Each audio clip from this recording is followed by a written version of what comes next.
This is the Louie Tee Network.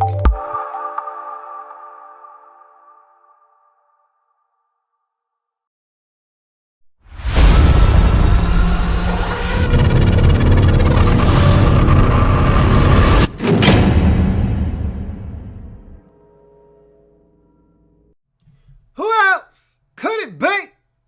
For me, your man, Louie Tee. Welcome to lockdown coverage, week number 13 in the National Football League. Kansas City Chiefs taking on the Atlanta Falcons. Fun game, man. Really entertaining. But then again, how many Atlanta Falcons games haven't been entertaining this season? And of late, the Chiefs as well. And the Chiefs went from one of the most inconspicuous teams in the league to one of the teams in the forefront of some of the best games this season, 2 weeks in a row. So the Chiefs starting to play on the consciousness of NFL fans around the league. Look, I've been talking about the Chiefs since before the season even started. Said they were going to win the AFC West division before the season started. I still think they're going to win the AFC West, and I've been saying that all season long, even despite the Raiders' refusal to lose. I'm still picking the Chiefs to win that division, and they've got a huge shot. What a game is that! That's going to be Thursday night. Chiefs at Arrowhead with a chance to take sole possession of first place with a win over the Raiders. They would then own the tiebreaker, sweeping the Raiders if they can get that one. But we'll talk about that game. Got plenty of time to talk about the magnitude of that game down the road. This game here was an epic thriller here. So let's talk about this game and how the Chiefs were able to wrestle away a victory from the Atlanta Falcons in the Georgia Dome, 29-28. Before we do that, though, if you haven't already done so, please subscribe to the Louie Tee Network for more great content 2016 and beyond. We're changing the game. I want you to help us do that by hitting that red subscribe button on YouTube to become a subscriber to the Louie Tee Network. Also, I'm on Twitter at In The Lab Room is the Twitter handle. Go ahead and follow me there. And I'm also on Facebook. In The Lab Room is the Facebook page. All my social media platforms up above in the screen scrolling across.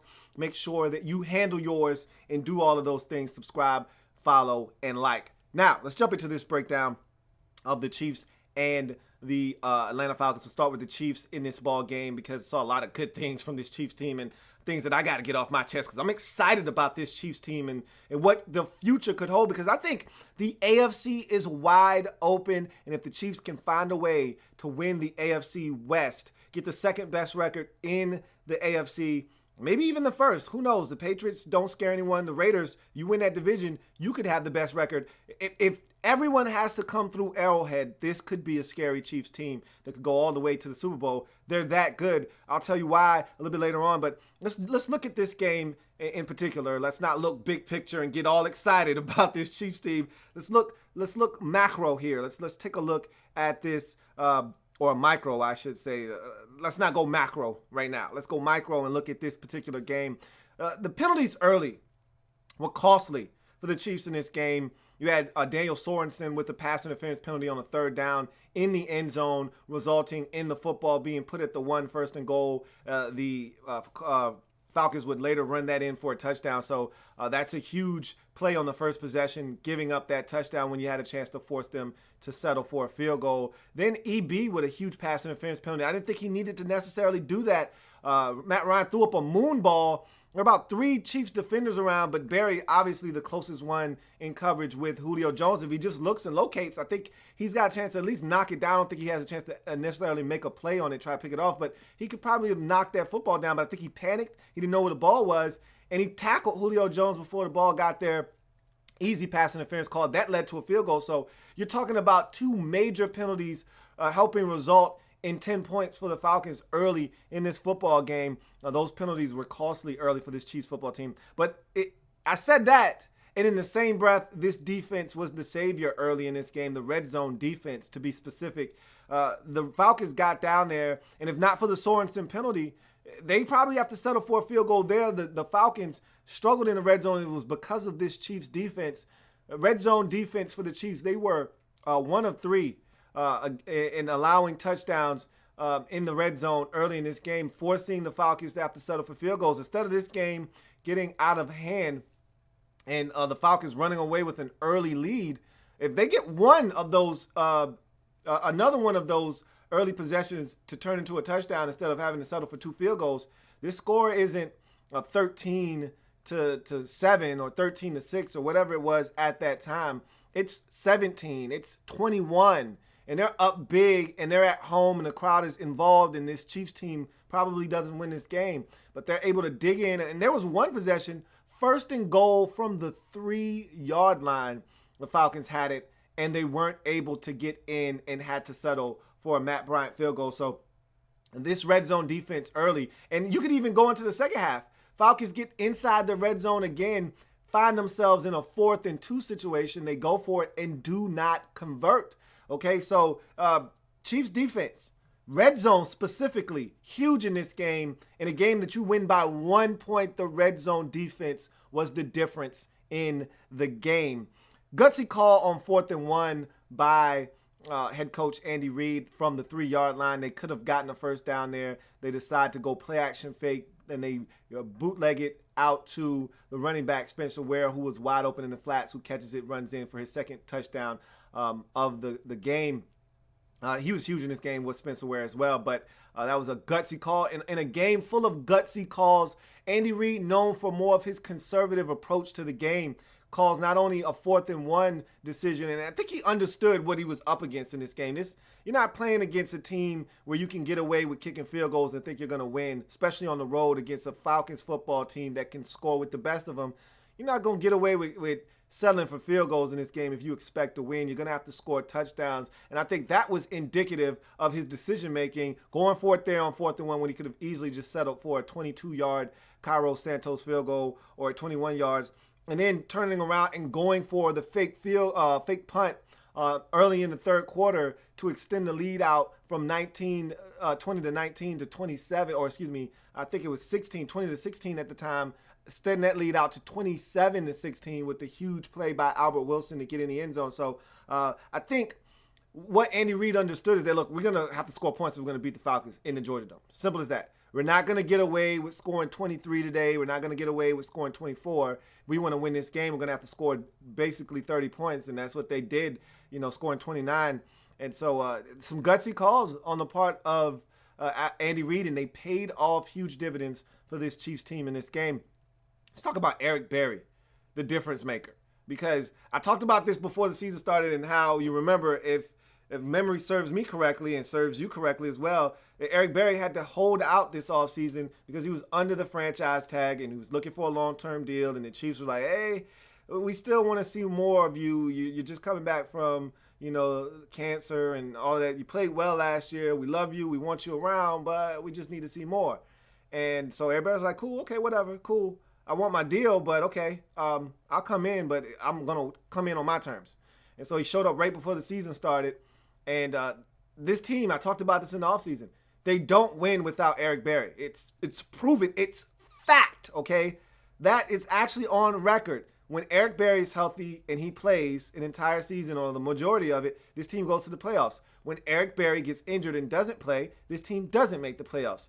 It's simple. The defense is different when Eric Berry's back there patrolling things. And you saw it in this game, his impact, what he was able to bring to the table. The plays that he made were the difference-making plays. The interception, pick six before the half to change this game and flip it on its head. You go from trailing with the Falcons, having the ball with a chance to maybe put on some more points, to now out in front of the Falcons at 20-16 with that pick six. You're down 13 or 16-13, and the Falcons have the ball, and they may be able to get more points before the half. Now you're in the lead 20-16 going into the halftime break.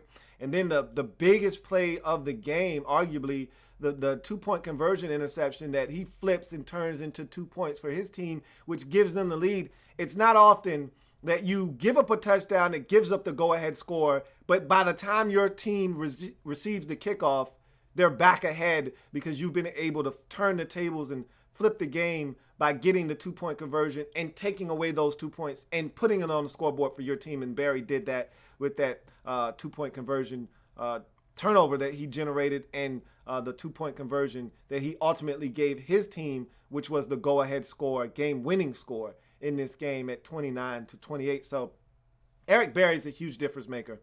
This is apparent, and it was good to see him go home and make plays in front of the fam. And it was an emotional game for him. And he went out and performed like one of the best safeties in the league, and that's exactly what he is. And he's a huge part of what the Chiefs do, and they got to lock him up. Simple as that. They don't win without Eric Berry in that secondary. Let's talk about Alex Smith in this offense and the weapons that they possess. This is why I'm so excited about the Chiefs this year, because in past years, you knew that there was a limitation on this Chiefs football team. You look at them and you say, okay, yeah, it's the Chiefs. They're going to have to play great defense. They're going to have to rely on their special teams. And if Alex Smith and company can be efficient, not turn it over, which they generally don't, and they can score a couple of touchdowns, maybe they got a shot. But you always went in saying maybe. There was never any guarantees. They're winning games right now without their best offensive football player in Jeremy Maclin, okay? Just understand that, internalize that for a second. They're going out and they're doing what they have to do. Yes, the defense is stellar. Yes, special teams has been huge the last couple of weeks. I get all of that. And that's what the Chiefs need for them to be effective. But also know this. This offense has something that they haven't had over the last 3 years under Andy Reid and Alex Smith. They've got dynamic playmakers now. Guys with legitimate speed and quicks that if you get the football in their hands, they can turn an 8-yard pass into an 80-yard touchdown. They've got guys that can stretch the field. Travis Kelce can stretch the field. Travis Kelce is a mismatch nightmare and a problem. Chris Conley can run. Chris Conley can catch. Chris Conley is a solid option. So is Albert Wilson. I still haven't gotten to the two speed twins in DeAnthony Thomas, the Black Mamba, and of course, Zeke the Freak, Tyreek Hill. Look, these guys are playmakers, and they're littered all over this Chiefs football team. You saw Albert Wilson, huge third down catch to wrap this game up. The 55-yard punt, fake punt. Albert Wilson, he had another catch over the middle of the field, made a guy miss, got up the field, got some extra yardage. Albert Wilson is solid.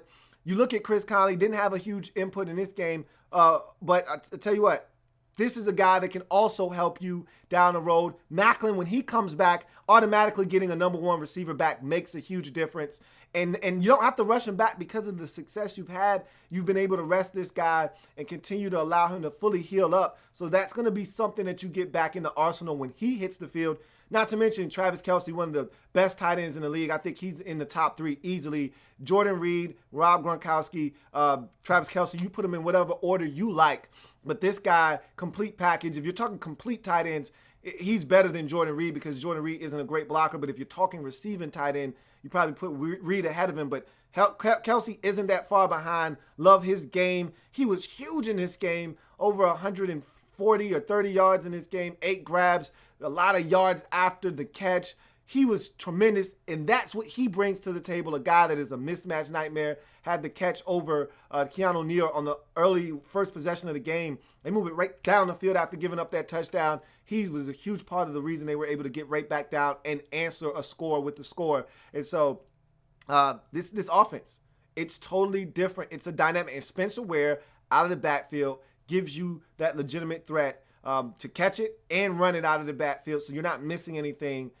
Despite not having Jamal Charles back there anymore, you still have a dynamic run game to complement all of the weapons that you have now. And the Chiefs finally realized, hey, we got 2 of these boys in DeAnthony Thomas and Tyreek Hill. Let's get both of them the football, because for a minute there, it's like they felt like we can only use one or the other, and we'll use Tyreek Hill then. No, you got 2 of them. They got DeAnthony Thomas the football on the jet sweep in this game. He was able to go back on kickoffs and be dynamic there. Use both of these guys. You got them. Use them. Don't hold back. So, Alex Smith, man, was he efficient in this game. 21 or 25 or so, 270 yards. He did have a miss. Those numbers could have been well over 300 yards, and the Chiefs could have won this game going away if he hit Spencer Ware streaking down the sideline. That's why I call him dun-dun-dun-dun, Captain Checkdown, because you got to hit that one down the field. Alex, you can't miss that one, buddy. And I know he was kind of rolling to his left, not set with his footwork, but got to find a way to hit Spencer. That's the game right there. Spencer Ware catches that one in stride. He scores. You win this football game. No questions asked. Instead, you miss. You punt the football to the Falcons, and they go down and they take the lead. So that was an opportunity to put this game away, and you failed. But other than that, Alex Smith was tremendous in this game. They're going to need him to be that way if they're going to win this division, that being the AFC West. But he was tremendous in this game, but did miss an opportunity to put the Falcons away in this game. And the Chiefs' special teams, before we move on to the Falcons, extraordinary in this game. And they have the ability to do that each and every single week. This is a team where they're going to need to win special teams. The defense is so good. They're going to win that most weeks, most games that they step into. But you don't know what you're getting from the offense from week to week. Some weeks the offense is really good like they were in this game. Some weeks they're not. And so you need that special teams boost each and every single week. You've gotten it the last couple of weeks, and this is the strength of this team. DeAnthony Thomas was great back there. You also have Tyreek Hill if need be. I thought you did a really good job punting the football in this game, and getting down there and getting the coverage. So special teams, huge for the Kansas City Chiefs in this game, and they're going to continue to need that moving forward. Let's get to the Falcons in this game. This was a game of missed opportunities for the Atlanta Falcons. I truly believe that they should have won this game, had opportunities to win this game. The Chiefs are a good football team, so there's no shame in losing this game. But look, you're in the midst of a divisional race. You can't afford to drop these at the crib. It's so hard to win on the road in this league. When you have an opportunity to win a home game, you must take full advantage. And oh, by the way, the Tampa Bay Buccaneers, memo, they're not playing around. They beat this same Chiefs team in Kansas City, and now they've gone to San Diego and won as well. So this is a situation now where it's getting pretty dicey. You're now tied for the lead in that division. You're going to have to get on your horse because this was an opportunity missed. Speaking of opportunities missed, that's where I start with my breakdown with the Falcons in this game. Missed opportunities in this game. First and goal from the 3. You got to get in the end zone. I don't care how you must do so. You can't kick a field goal there. You just can't. All right, this is a Chiefs team that, look, from week to week, they don't know how many points they're going to get from their offense, special teams, defense, whatever, et cetera, et cetera. You got to score points. If you get in the 30s, you probably win this game. The Chiefs can't keep pace. That's just not who they are. You got to score points here. And I know it's easier said than done. This is a good Chiefs defense. I get it. First and goal from the 3. You're one of the most prolific offenses in the league. Get in the end zone. Holding penalty on Jake Matthews. On the touchdown to Gabriel, on the screen. Can't happen. Don't hold. You know how dynamic this guy is. If you can't make the block, let him go. Gabriel, chances are he's got a 50-50 shot at making the guy miss. He's so electric and dynamic with the football in his hands. Let him go. Do not hold. He ended up scoring a touchdown on that play. It gets negated because of the holding penalty. You got to settle for a field goal. Those are difference-making plays in games. You take 7 off the board and exchange it for 3 in a game that you lose by 1. Don't do it. Missed opportunities by this Falcons team in this football game. Vic Beasley, 10.5 sacks now in the season. Sack, forced fumble of Alex Smith. He drew a holding penalty, believe it or not, on this play. Gets up after being tackled and then hits Alex Smith, forcing the fumble and getting the football back to this Falcons offense in great field position. So Big Beasley continuing to show his worth to this Falcons football team, continuing to be a very good pass rusher for a team starving for pass rushing prowess. So that guy is showing what he's made of. They still need another pressure player. They're hoping that later on in the season, Dwight Freeney can be that guy, but I don't like relying on 87-year-old pass rusher. So that's something else that you're going to need to address in the offseason because Vic Beasley can't do it by his lonesome. How about Mr. Reliable from 59 yards out before the half? Hey, how about that? What a kick by Matt Bryant, drilling it from 59 because the stadium was dead after the pick 6 that Eric Berry got right before the half.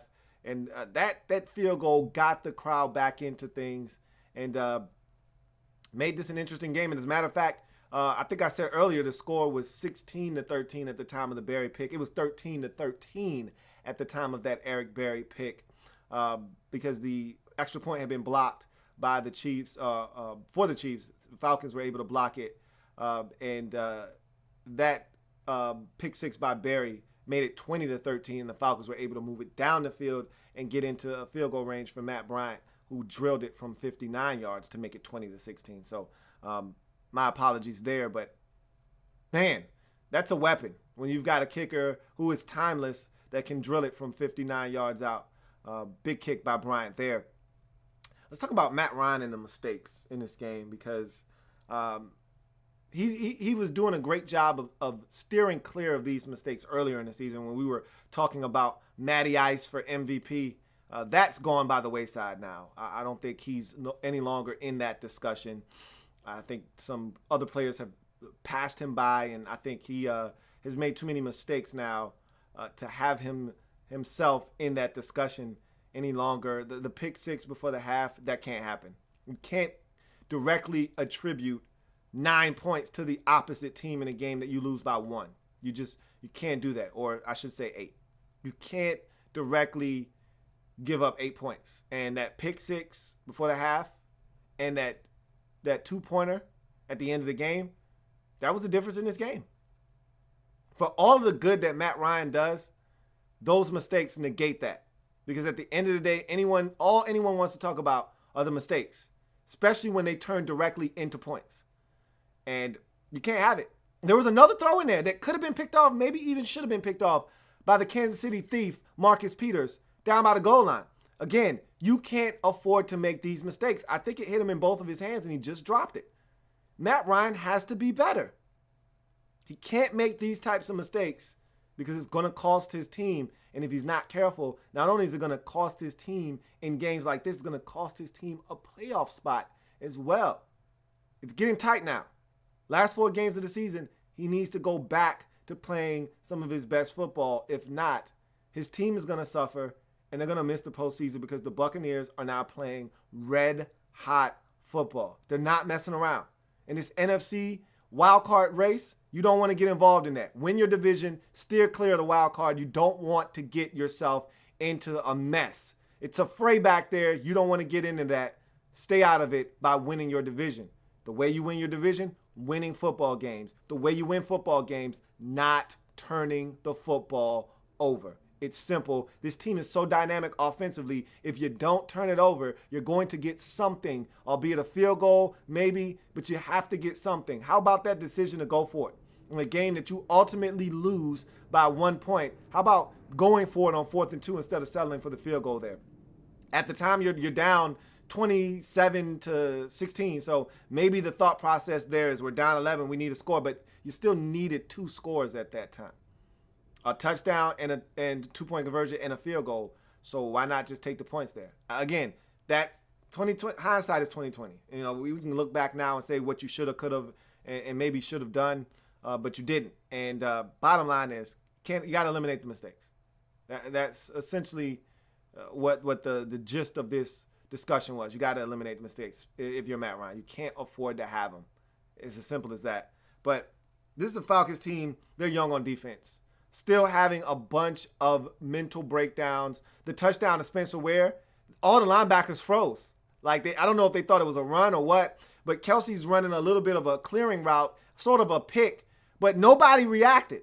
Everyone stood there 3 yards in the end zone, and by the time they realized, oh, it's a fake, Spencer Ware is wide open in the flats on 4th and 1 from the 3, and he walks into the end zone for a touchdown. That can't happen. Travis Kelce one-on-one with Keanu Neal. That's a mismatch. They exploited it. Spencer Ware running down the sidelines free after Alex Smith created a little bit of extra time. Defensive breakdown. Someone's got to run with Spencer Ware. You can't turn him loose into the secondary. Luckily enough for you, Alex Smith overshot him, or that's a touchdown. Can't have it. Got to be aware on 4th and 1 of a fake punt. You weren't. You gave up a 55-yard touchdown. You can't win like that. You didn't win special teams. They won special teams, great returns, the fake punt. You didn't win defense. They created the turnovers. They won on defense. And you won on offense, but it wasn't enough because you made mistakes. Got to find a way to clean these things up. And you got a young defense, so you got to expect the mistakes defensively. What you can't account for, what you don't expect, is for your offense to let you down. they have to be damn near perfect because you know this defense isn't going to do a lot in the way of stopping teams and generating turnovers. So you have to be on your best behavior offensively, and you weren't in this game. So that's gonna come back to haunt these guys. If they don't make the playoffs, it'll be games like this that they'll look back on and say, hey, we did it to ourselves. We did it to ourselves. 29-28, Chiefs get the victory. They go to 9-3 and set up a huge, one of the biggest primetime games of the season thus far. The 10-2 Oakland Raiders at the 9-3 Kansas City Chiefs.